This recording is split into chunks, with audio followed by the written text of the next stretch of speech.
출근길 뉴스를 종합해드립니다. 깊이 있는 뉴스 YTN FM 출발 새아침. 신율의 출발 새아침 3부 순서 시작합니다. 오늘 아침 비가 내리고 있죠. 이 비가 그치면 날씨가 갑자기 쌀쌀해진다고 하는데요. 모레 아침 기온 7도까지 떨어진다고 합니다. 그렇기 때문에 정말 감기 걸리기 딱 좋은 환경이라고 할 수 있는데요. 감기말이 나왔으니까 말인데 노약자분들은 독감 예방주사 미리미리 맞으시는 것이 좋을 듯합니다.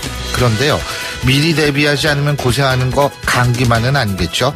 그런데 미리 대비하기 위해서는 환경에 대한 정확하고 냉정한 분석이 필요합니다.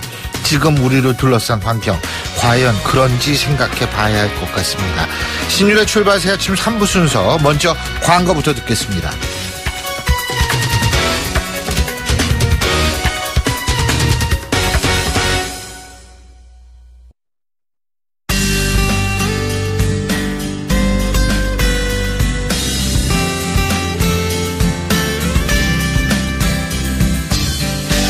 안녕하세요. 시민발언대 리포터 이혜미입니다. 최근 철원에서 육군 총기 사건이 있었는데요. 이에 대한 시민들 의견 들어봤습니다. 군대 특성상 조사 결과를 내놓을 때 자신들의 책임선을 줄이기 위해서 그런 방향성을 잡고 있거든요. 근데 이번에도 처음에 도비탄이나 했던 게 자기들의 책임을 줄이려고 그런 의도에서 그런 발표를 했던 것 같아서, 진짜 중요한 거는 사실 진상규명을 하고 그 후에 그런 일이 다시는 반복되지 않도록 노력을 하는 거잖아요. 나라를 믿고 어디 군대를 보내겠어요? 남일 같지가 않고 뭐 조카일 수도 있고 자식일 수도 있으니까 확실하게 진상조사를 해서 명확하게 밝혔으면 좋겠어요. 마음이 너무 아파요. 진짜 가슴이 무너져 내리는 것 같고, 군인들은 다 우리 자식이나 마찬가지잖아요. 우리나라도 국민이고, 가서 뭐 총기 사건이라든가 아니면 뭐 자살을 했다든가 뭐 비리 또 성추행 그런 게 있으니까 좀 믿음이 많이 상실되죠. 나도 군대 갔다 왔는데 이해가 안 되는 게, 뭐 중대장부터 해서 처벌하는데 지금 그게 중대장 처벌해서 될 일이 아니고 기존부터 잘못되어 있는 시스템이었기 때문에, 지금 사실 지금 현재 중대장이 무슨 죄가 있어요. 기존에 잘못되어 있는 거를 어차피 이제 중대장은 계속 바뀌게 되니까 전체적인 상황을 다 고려해서 재정비해서 불의 사고가 안 났으면 좋겠죠. 한 사람이지만 이렇게 뭐 사고로 봤을 때 이제 여러 사람이 나가지고 뭐 다 똑같다고 봐야죠. 부모들 입장에. 그것도 안전사고 이런 거에 굉장히 좀 뭐 불감증 뭐 말로만 참 뭐 안전 그러는데 안전에 아주 진짜 치중을 좀 해야 되겠죠. 철저하게 좀 조사를 잘 해가지고 좀 억울하지 않게 억울한 뭐 누명 같은 게 없이 잘 좀 해결됐으면 좋겠어요. 남자들이 의무적으로 가는 군대인데 이렇게 계속 사건이 일어나면 나라가 아닌 게 되잖아요. 국민들을 보호하는 게 아닌 게 되니까. 그래서 약간 사람들이 전부 다 군대라는 거에 대해서 회의감이 들 것 같고, 피해자분께 일단 진심 어린 사과와 보상이 일단 필요할 것 같아요. 그다음 제도적으로도 뭔가 변화가 있어야 되지 않을까 하는 생각이 들었어요.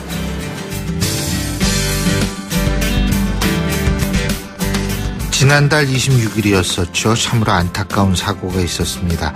강원도 철원의 육군 6사단 소속 이모 상병이 부대로 걸어가던 중에 인근 부대 사격장에서 날라온 총탄에 맞아 숨진 건데요. 숨진 이모 상병, 22살의 꽃다운 나이로 나라를 지키기 위해 성실하게 군복무를 하고 있던 상황이었습니다.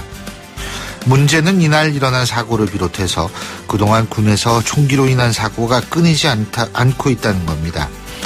실제로 불과 3년여 전인 지난 2014년에도 강원도 고성군 22사단에서 임모병장이 총기 난사 사건을 일으킨 바 있고요. 2012년에는 같은 사단 해안초소에서 박모 일병이 머리에 총상을 입고 숨진 채 발견되기도 했죠. 특히 이번 사고는 군 당국이 제대로 통제하고 관리만 했어도 얼마든지 피할 수 있었던 인재였다는 사실 때문에 유족들은 분통이 터지고 국민들은 분노하고 있습니다. 언제까지 안전 불감증 속에서 지내야 할까요? 언제쯤 마음 놓고 자식을 군대에 보낼 수 있을까요? 더 이상의 희생과 피해가 일어나지 않도록 군 쇄신이 시급해 보입니다.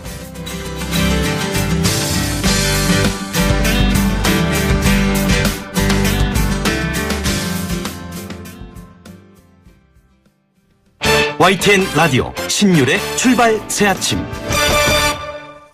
앞서 들으신 우리 시민들의 목소리 중에서 이런 얘기 있었죠. 이 시스템의 문제지 중대장 처벌한다고 되는 문제가 아니다. 상당히 공감하시는 분들도 많을 수 있다는 생각이 듭니다. 자, 재발 방지 그렇기 때문에 중요하죠. 과연 어떠한 대책이 있는지, 근본적인 문제점은 무엇인지 군인권센터 임태훈 소장 전화 연결해서 자세한 얘기 들어보겠습니다. 임 소장님 안녕하십니까? 네, 안녕하십니까? 예. 이것도 정말 안타까운 사고가 일어났어요. 예? 이거, 그러니까 이게 걸어가다가 이렇게 된 거죠? 그죠? 네, 그렇습니다. 예. 지난달 26일 강원도 철원에 있는 육군 육사단에서 발생한 사건인데요. 진지 공사를 마치고 부대로 복귀하던, 연대 병력이 이렇게 전술도로를 타고 내려오다가, 이모 상병은 사실 맨 마지막에 오다가, 총을 맞고, 사망한 사건이죠. 그러니까 한 1, 2초만 먼저 지나가거나 나중에 지나갔어도 총알을 맞지 않았을 가능성이 높아서 주변인들을 더 안타깝게 하고 있습니다. 글쎄 말이에요. 근데 이게 더군다나 이해가 안 가는 것이 군 당국이 자꾸 사고 원인 말 바꾸기 한 거 아니겠어요? 사건 다음 날은 도비탄 맞아서 사망한 거다 이렇게 얘기를 했다가 또 월요일엔 유탄 맞아가지고 사망한 거다 말 바꾼 건데 이게 도대체 뭡니까? 이제 도비탄에서 유탄으로 바뀐 것은요. 시신을 부검했기 때문에 정확한 사망 원인이 이제 밝혀진 것이고 그것을 토대로 육군과 국방부 조사본부가 사망과 관련된 브리핑을 한 것으로 저희는 파악하고 있습니다. 이것을 애써 축소 은폐하려고 한 것은 아니라고 저희는 파악하고 있습니다. 근데요, 유족 측은 도비탄일 리가 없다. 강력하게 진상규명을 촉구 있지 않습니까? 그죠? 예, 그렇죠. 현장 검증할 때 현장을 갔다 온 부검 결과가 아직 안 나왔을 때 아닌가요? 부검 결과는 정확한 것은 모두 나오진 않았지만요. 통상적으로 부검을 실시하게 되면 부검의에 대한 소견이 나오기 때문에 그 소견을 바탕으로 국방부 조사본부가 언론에 이제 브리핑을 한 것이죠. 예. 근데 그렇다면은 그렇게 안 되면 도비탄으로 사망했을 가능성에 대해서도 언급하지 말았어야 되는 거 아닌가요? 그래서 사실은 이제 여론이 들끓으니까 추정이라고 이제 갈로 열고 이렇게 이제 표기를 해놓은 것인데요. 예. 그것이 너무 이제 일파만파 국민들의 분노를 산 거는 군이 조금 경솔했지 않았나라는 판단을 하고 있습니다. 그렇군요. 자, 그런데요. 이게 또 하나는 이제 이게 시스템에 관한 문제다. 아까 어떤 시민이 그런 말씀을 하셨는데. 네. 이 사격장 뒤편으로 어떻게 걸어가게 하느냐. 그것도 사격 훈련하고 있는데. 예? 네. 이런 부분, 이게 또 문제 아니겠어요? 어떻게 보세요? 예, 조사 결과를 발표하기 전에 29일 날 저희가 이제 SNS를 통해서, 이것을 문제점을 지적을 했습니다. 사실상 오늘 인소를 책임지고 있던 소대장과 부소대장, 그리고 사격을, 실시하는 정보통신대대 중대장에 대한 구속영장 실질심사가 있을 예정입니다. 네. 어제 구속영장 청구를 했거든요. 네. 근데 이분들에 대한 사법처리를 저는 반대하는 것은 아닙니다. 이분들이 당연히 사법처리를 받아야 되는 건 맞죠. 다만 그 사격장이 한 10년 전에 지어진 것인데요. 네.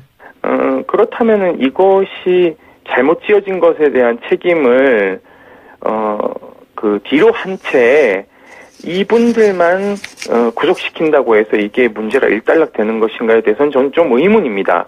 즉 이것은 세월호 사건에서 우리가 교훈을 얻었듯이 그 배를 불법적으로 개조하고 평형수를 맞추지 않고 이것을 관리 감독하지 않은 해수부 공무원들과 선박 업체의 잘못도 있는 것이죠. 그렇기 때문에 애시당초 불량 사격장을 지은 당사자인 그 당시 사단장에 대한 형사처벌도 적극적으로 수사를 해야 되는데도 불구하고 여론이 너무너무 안 좋으니까 꼬리 자르기식으로 나이 어린 원래 임관한 소위와 이런 사람들을 구속하는 것은 좀 희생양이지 않냐 이런 좀 의문을 제기하고 싶습니다. 지금 임 소장님께서 잘못 지어졌다, 불량 사격장이다 이런 표현 쓰셨거든요. 네네. 뭘 잘못 지어진 거예요, 그러니까 이게? 이 사격장은요, 예. 자동화 사격장이라는 건 계단 형식으로 해서 점점 뒤로 갈수록 높아지는 구조입니다. 예. 그리고 그쪽 뒤에는 관역이 있고 관역 뒤쪽에는 혹시 모를 그 유탄이나 도비탄을 방지하기 위해서 이렇게 병풍처럼 보통 막혀 있죠. 그런데 이번 사고는 뒤에 뭐 전술도로가 있는 것도 좀 의문인데요. 예. 그 전술도로가 있다면 더욱더 전술도로 쪽으로 총알이 날아가지 않도록 방비를 했어야 됨에도 불구하고 그 나무들로 우거져서 이 사계 청소를 하고 거기를 뭐 제방을 쌓거나 해야 되는데 그러한 것이 전혀 없었다는 겁니다. 예. 그렇기 때문에 불량이라는 것이죠. 이게 그러니까 설계 자체가 잘못됐다 이렇게 해도 되나요? 네, 그렇습니다. 설계 자체가 잘못된 것이고요. 이것은 1년에 한 번씩 이 사격장에 대한 안전 점검을 실시하도록 규정에 되어 있습니다. 그렇다면 이 규정에 따랐다면 그곳은 총알이 통과해서 그 전술도로로 지나가는 사람이 맞을 수 없는 구조로 이미 만들어졌어야 되는 것이죠. 그리고 또 한 가지는 뭐냐면 구조가 이제 그렇게 해서 구조에 문제가 있다라고 얘기할 수도 있지만 그것도 중요하고요. 또 하나는 뭐냐면 아니 그런 위험성이 있는데 왜 그쪽으로 이동을 했을까 이 부분이거든요. 그쪽으로 지나지 않으면은 내려오는 길이 없습니다.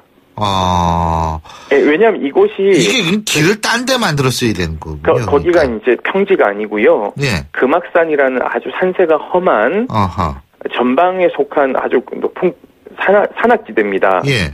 그렇기 때문에 이것도 이제 판명해봐야 되는데요. 과연 이 사격장이 먼저 들어섰는지 이 전술도로가 먼저 들어섰는지도 조사 대상이긴 합니다.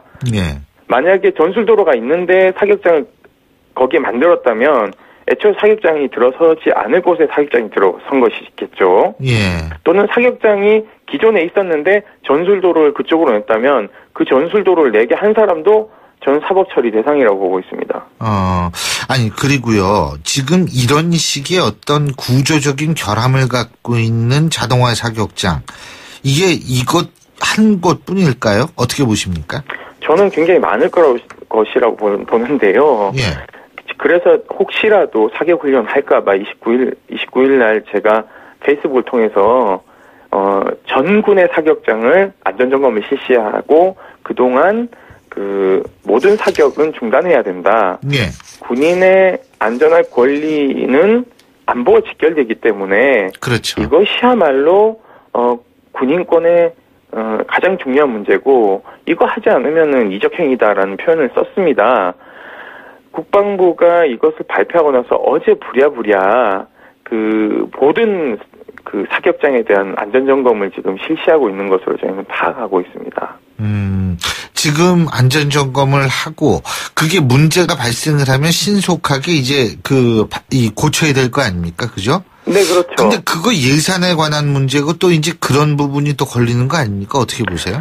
우선적으로 사방 공사를 한다던가 예. 그쪽에 이제 어떤 공병부대가 투입돼서 하는 것은 비용이 많이 들지 않기 때문에 임시 조치를 통해서 어떻게든 안전을 확보해야 되는 것이죠. 그게 만약에 안 되면 그 사격장은 사실은 사격 훈련 실시하면 안 됩니다. 왜냐하면 다른 부대를 가서 사격 훈련을 하더라도 예. 임금 부대에 가서 하더라도 그 사격장은 일시 폐쇄하는 게 맞죠. 예산이 만약에 많이 투여될 것이라고 판단되면요.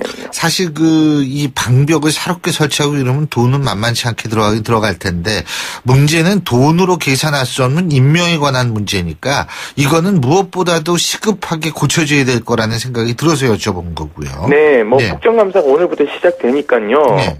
우리 국방위 소속 의원들께서 이 부분을 좀 중점적으로 저는 검토를 좀 하셔야 된다. 그리고 예. 현장 국감에서도 이런 것들을 좀 면밀하게 분석하고 그리고 앞으로 재발 방지를 위해서 사격장뿐만 아니라 여러 사건 사고들이 많지 않습니까?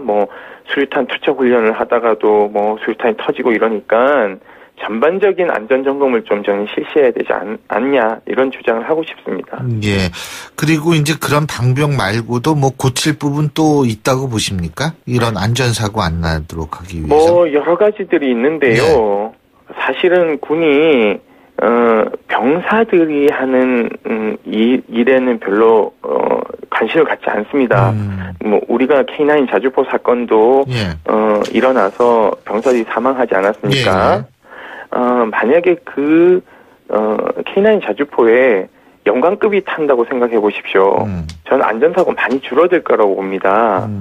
그 K9 자주포에 에어컨 하나 없이 그 더운 데서 좁은 곳에서 고생하는 병사들 열심히 복무하고 있거든요. 조금이라도 관심 갖고 들여다본다면 이런 안전사고는 미연에 방지할 수 있고 그것을 점검하라고 모든 육군 규정과 시스템이 이미 규정하고 있습니다. 규정대로만 한다면 저는 사고는 방지할 수 있다라고 자신하고 있습니다. 이런 거야말로 적폐네요. 그렇죠? 그렇죠. 적폐죠. 잘 알겠습니다. 오늘 말씀 잘 들었습니다. 고맙습니다. 네, 감사합니다. 지금까지 군인권센터의 임태훈 소장이었고요. 신율의 출발 새 아침 3부 순서 여기서 줄입니다. 잠시 뒤 4부에서 뵙겠습니다. 날카로운 분석, 내일을 보는 시선, 신율의 출발 새 아침. 신율의 출발 새 아침 4부 순서 시작합니다. 자, 오늘 아침 비가 내리고 있는데요.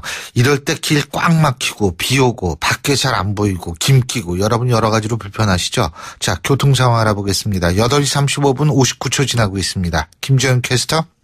네, 출발새 아침 교통정보입니다. 말씀하신 대로 비 내리는 출근길 교통 상황이 좋지 못하고요. 또 매시각 사고 소식까지 이어지고 있습니다. 일단 경부고속도로 이용해서 서울 쪽으로 이동하는 길 북천안 부근 4차로에서 승용차 사고 때문에 이 부근 정체가 되고 있는 상황이고요. 수원 부근 1차로에서도 버스 관련 사고 처리 작업을 하고 있기 때문에 기흥에서 수원까지 밀립니다.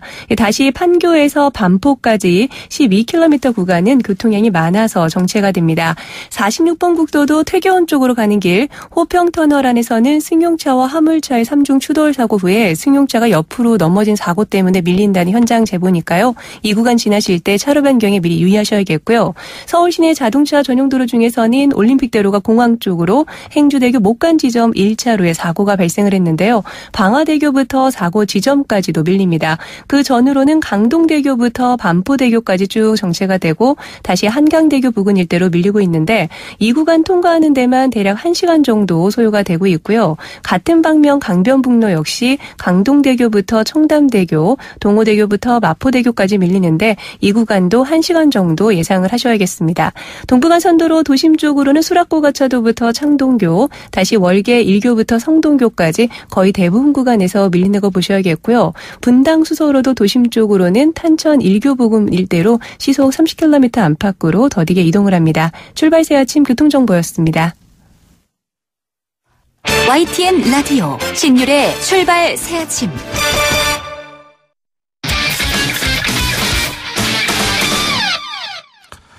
스포츠 뉴스 알아보겠습니다. 최동호 스포츠 평론가 전화 연결되어 있습니다. 안녕하십니까? 안녕하세요.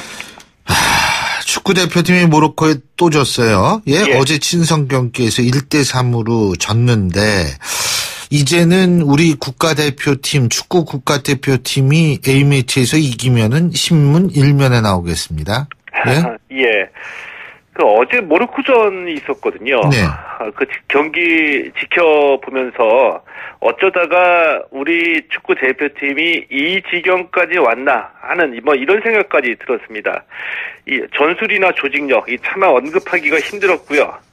어제 처음 만난 선수들이 팀을 잃어가지고 경기를 하는 그런 느낌의 수준이었거든요. 근데 우리 선수들의 경기력이 이 정도는 아닌데, 이 몸에 맞지 않는 옷을 입었을 때처럼 어색한 포지션에다가 어색한 전술에 맞추다 보니까 우리 선수들 스스로도 굉장히 답답했을 거라고 봅니다.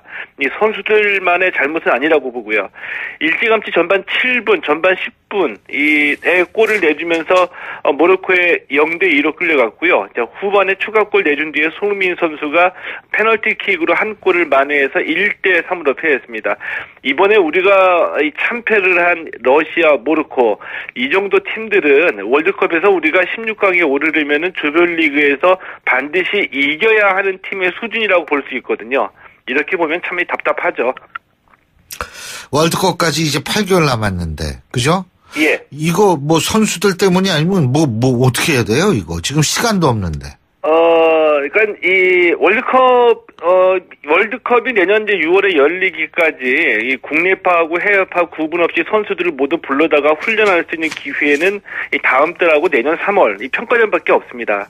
그러니까 신태용 감독 입장에서는 팀을 새롭게 맡았기 때문에 이것저것 실험을 해보고 싶겠지만 러시아 월드컵은 신태용 감독이 팀을 새로 맡아도 변함없이 내년 6월에 열리고요. 8개월밖에 남지 않은 겁니다.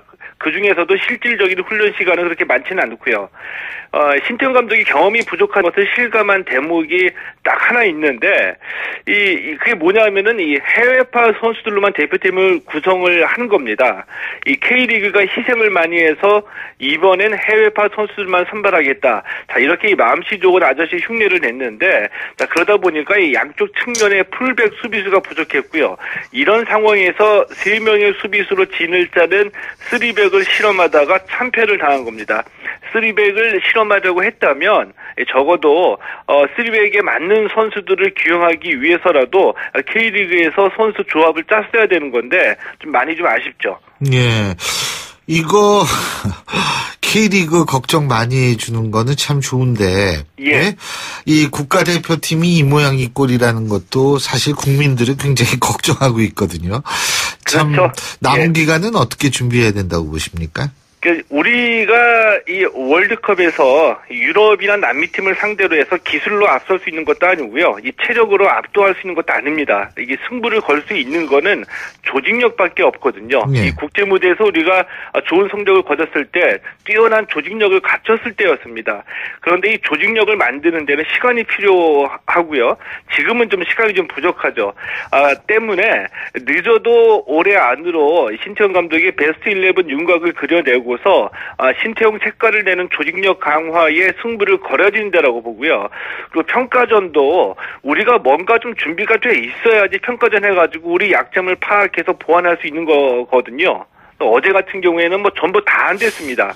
때문에 평가조차 할 수 없는 경기였다라고 보고요. 모로코를 위해서 어제 경기는 스파링 파트너가 되어줬다. 뭐 이 정도밖에 평가를 할 수 없는데 또 이렇게 되니까 또 아까운 시간을 또 소비했다는 생각까지 들 정도였습니다. 일단 모로코는 FIFA 랭킹에서 우리보다 5단계 밑에 있고요. 그죠? 예. 그리고 두 번째로는 어제 뛴 모로코 팀이 1.5군이라고 얘기할 거의 2군 수준이라고 얘기를 하는데 말이에요. 예. 그런데 대표팀도 아니라 2군 수준의 모로코 대표팀하고 해가지고 1대3이면 이게 이렇게 뭐 조직력을 강화하고 뭐하고 해가지고 희망이 있습니까? 예? 그러니까 어제 경기가 우리 대표팀이 잘할 때도 있고 못할 때도 있는데 어제 경기는 최악이었고요. 우리 대표팀이 보여줄 수 있는 워스트의 경기력이었거든요. 그러니까 그리고 3백을 실험하느라고 선수들이 원래 자기 포지션이 아닌 곳에서 수비 라인을 치다 보니까 골을 많이 허용한 겁니다. 조직력이라고 얘기하는 게 기본적으로 우리에게 맞는 우리 선수들의 장점을 살릴 수 있는 포메이션을 맞춰가지고 최고의 효율을 구축해 나가면 되는데 새로운 것을 좀 실험해보겠다고 한 거였었거든요. 때문에 우리 선수들의 기본 골격을 갖출 수 있는 데다가 부족한 점을 조금만 더 보완해 나간다면 어제 경기력보다는 훨씬 더 좋은 경기력을 회복할 수는 있다라고 봅니다. 예, 어쨌든 참 안타깝네요. 예. 자, 다음 달 16일 날 아시아 프로야구 챔피언십이 열리는데 선동열 감독이 여기 감독이죠, 그죠? 예, 맞습니다. 전임 감독입니다. 예, 그래서 이제 대표팀 명단을 발표했네요. 이 다음 달 16일에 일본에서 우리나라하고 일본, 대만이 참가하는 아시아 프로야구 챔피언십이 열리거든요. 어제 이 선동열 야구 대표팀 감독이 이 대회에 이제 참가할 선수 25명의 명단을 발표를 했습니다. 이 아시아 프로야구 챔피언십은 유망주를 발굴한다는 취지이기 때문에 만 24세 이하 또는 이 프로 3년차 이하 선수들만이 참가할 수 있고요.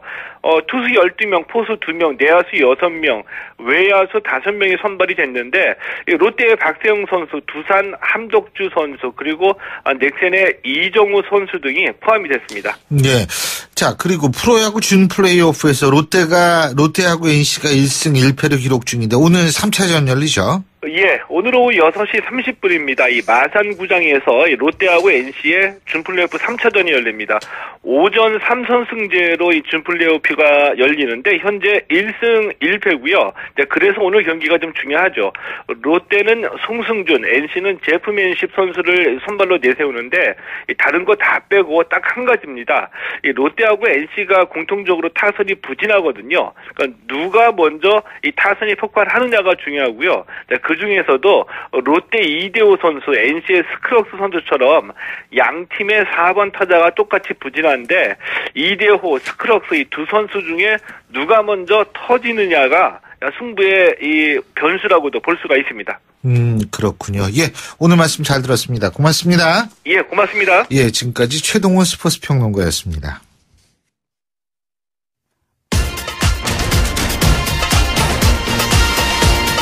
여러분이 지금 듣고 계신 주파수는 FM 94.5MHz입니다. YTN 뉴스 FM.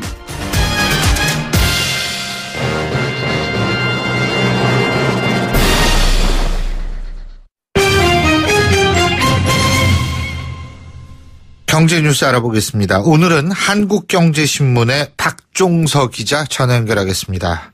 박 기자, 안녕하세요. 네, 안녕하세요. 예, 이거 참 좋은 소식을 계속 전해드려야 되는데 축구도 못하고 이게 또 한국하고 우리나라하고 중국하고 맺은 통화 스와프 계약 말이에요. 만료가 됐죠? 네, 그렇습니다. 어제로 두 나라의 통화 스와프 계약이 공식 만료됐습니다. 우리 정부와 한국은행은 통화 스와프를 재연정하기 위해서 중국 측과 계속 협상했지만 결국 성과를 내지 못했습니다. 정부에 따르면 3,600억 위안, 약 560억 달러 규모의 한중 통화 스와프 계약이 끝났습니다. 통화 스와프는 금융시장의 변동성이 급격히 커지는 등 비상 상황에 대비해 서로 통화를 교환할 수 있도록 하는 계약입니다. 외환위기가 벌어졌을 때 미리 정해놓은 환율로 상대국의 통화와 바꿔서 쓸 수 있습니다. 외환 보유액과 함께 외환시장의 안전판 역할을 할 수 있는 이유입니다. 한국은행과 중국은행은 글로벌 금융위기 때인 2008년 12월 처음으로 1,800억 위안 규모의 통화 스와프 계약을 체결했습니다. 2011년에는 통화 스와프 규모를 3,600억 위안으로 만기는 2014년으로 늘렸고요. 2014년 10월에 이를 3년 더 연장해서 오늘에 이르게 됐습니다. 한중 통화 스와프 규모는 한국 전체 통화 스와프 체결액의 절반 정도에 육박할 정도로 비중이 큽니다. 이게 결국은 이렇게 된 거는 중국이 그 사드 문제를 걸고서 일종의 이것도 사실 우리한테 보복하는 그런 거 아니냐 이런 분석도 있더라고요. 네, 그런 시각이 우세합니다. 올 들어 한국의 사드 배치에 따라 중국과의 갈등이 커지면서 협상이 지지부진해진 것으로 알려졌습니다. 외환당국 관계자는 지난 5월 문재인 정부 출범 이후 재연장에 공을 들이며 중국 측과 물밑 협상을 이어왔다며 이번 추석 연휴 직전까지도 협상이 계속됐지만 사드 갈등에 부담을 느낀 중국 측 실무진이 상대적으로 소극적이었다고 전했습니다. 그러면 이거 어떻게 이제 여기서 끝나는 거예요?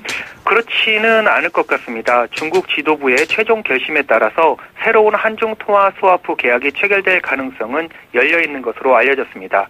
이주열 한은 총재는 어제 기자들과 만나서 기존 계약이 만료되기 전에 협의가 마무리되면 더 좋지만 하다 보면 그러지 않을 수 있다고 말했습니다.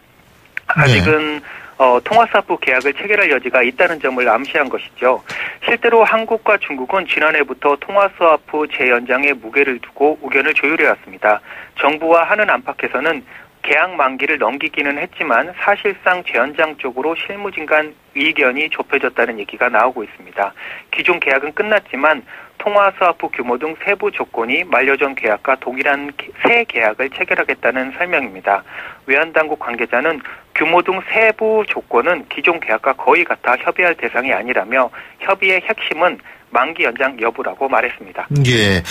근데 중국의 입장에서 어떤지 모르겠어요. 통화 스와프를 꼭 끝내고 싶다 이런 생각이 진짜 큰지 이런 게 이제 중요한 거 아니겠어요? 그죠? 내심은 이어가고 싶은 생각도 있는 것 같습니다. 중국은 위안화의 국제화를 추진하고 있습니다. 네. 따라서 위안화가 세계 여러 곳에서 중요한 통화로 사용되는 것이 유리하죠. 중국이 홍콩은 4천억 위안 정도의 통화 스와프를 하고 있는데 홍콩에 이어서 두 번째로 규모가 큰 한국과의 통화 스와프 계약을 중단하는 게 부담스러울 수 있다는 얘기가 나오는 이유입니다. 김동연 부총리 겸 기획재정부 장관도 중국도 위안화 국제화를 위해 관심이 많다고 말했습니다.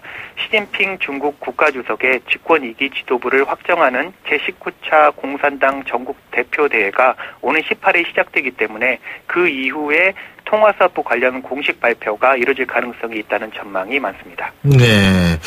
근데 이 중국하고 이게 재협상이 많이 이루어지지 않는다고 가정을 하면 우리한테 어떤 영향을 미칠까요? 재연장이 불발되더라도 국내 금융시장에 미칠 충격은 그리 크지 않을 것이라는 게 전문가들의 중론입니다. 지난 8일 현재 한국의 외환 보유액은 3,848억 달러로 1997년 IMF 외환 위기 때인 204억 달러의 19배, 2008년 금융위기 시절인 2,005억 달러의 약 2배에 달합니다. 지금은 환율도 안정적인 상태에서 움직이고 있기 때문에 예. 단기 충격은 걱정하지 않는 분위기입니다. 맞습니다. 이 단기 충격은 걱정할 필요가 없을 것 같은데 문제는 외환 보유액의 액수도 중요하지만 이 외환 보유액을 구성하고 있는 예를 들면 자금의 성격이 어떠느냐 이런 것도 더 중요한 거 아니겠어요? 그러니까 네, 이제 이런 것들을 종합적으로 판단을 했을 때 이 장기적으로 우리가 또 걱정할 부분은 없는지 이런 것도 살펴보는 좀 지혜가 필요하지 않을까 이런 생각이 들고요. 자, 100세 만기 보험 상품이 사라진다고 그러는데 그러면 뭐 200세 만기 상품이 나오나요? 이거 어떻게 된 거예요? 그렇지는 않고요. 네. 보험 계약을 줄이는 것입니다. 보험사들은 최근에 100세 만기 상품을 줄이고 최장 20년 만기 상품으로 바꿔나가고 있습니다. KB손해보험은 지난해와 올해 출시한 6개 상품 가운데에서 4개가 최장 20년까지만 보장하는 상품입니다. 현대해상도 같은 기간 내놓은 9개 상품 중에서 3개만 100세 만기 상품으로 설계했습니다. 삼성화재 등 대형사를 중심으로 보험업계 전반이 비슷한 움직임을 보이고 있습니다. 그러면 이 100세 만기 상품 사라지는 거 이게 뭐 오래 사는 사람이 늘어서 그런 거 아니에요? 네, 정확히 짚어주셨습니다. 가장 큰 이유로는 의학기술 발달로 사람들의 기대 수명이 점차 길어지고 있다는 점입니다.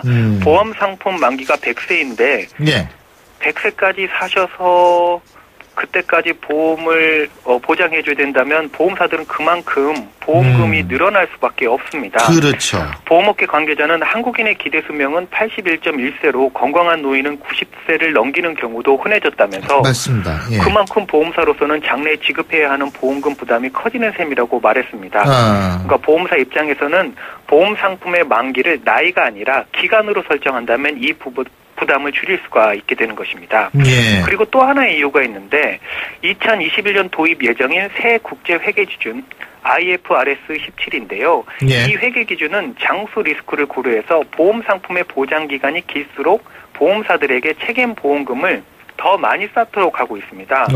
그러니까 보험사로서는 더 많은 돈을 이제 회사에 쟁여놓고 있어야 된다는 거죠. 그렇죠. 우리나라가 근데 이 기대 수명은 제가 볼 때는 상당히 높을 거예요. 그러니까 아까 83.1세라고 말씀을 하셨는데 문제는 이제 건강 수명, 행복 수명도 중요한 거 아니겠습니까?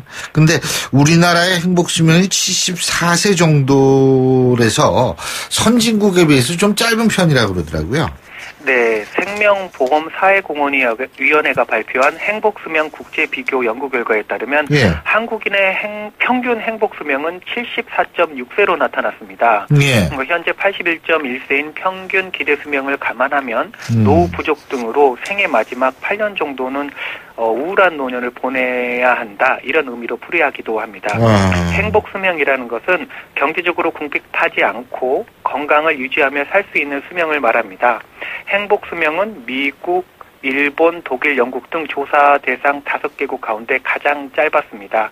독일이 77.6세로 가장 길었고요. 미국, 영국이 76.6세, 일본은 75.3세 순이었습니다.